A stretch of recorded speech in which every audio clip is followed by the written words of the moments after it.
The opening bell is sponsored by PowerShares QQQ. PowerShares, leading the intelligent ETF revolution. You're watching CNBC Squawk on the Street, live from the financial capital of the world. The opening bell in about 90 seconds. Day one of a two-day Fed meeting today. CPI hits 2 year-on-year. Oil managing to climb almost back to 37, Jim. We're in a market that oil, I was doing some work last night, and Alphabet, formerly known as Google, ticked up $20 when oil went up 75 cents. There was no correlation to anything else. I mean, literally, I did a correlation analysis on Mad Money. It was amazing. That's what controlled things. And when you're in that environment, anything goes, meaning that if oil's really going to move a stock like Alphabet, then if oil's up, you'll have a nice day. And I think it's ridiculous, totally ridiculous. But people aren't spending their additional gasoline money.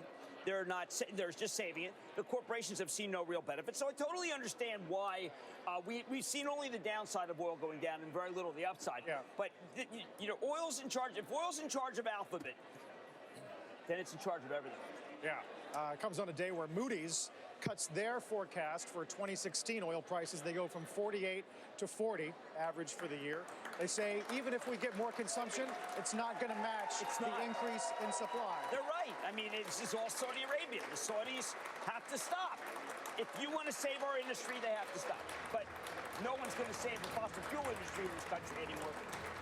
Let's get the opening bell here, and the S&P at the bottom of your screen. A lot more green than yesterday, at least until that turnaround happened.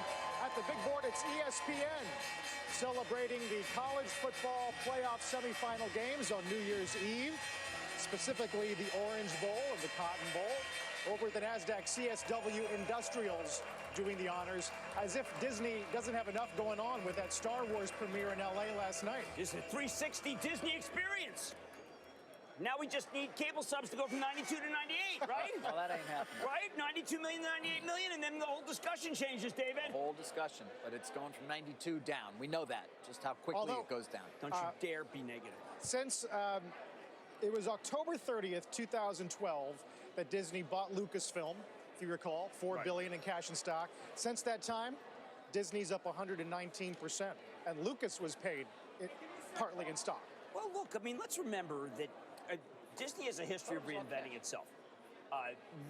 Maybe we're looking at cable numbers, and that's going to be something that was like looking at ABC. I remember when ABC first started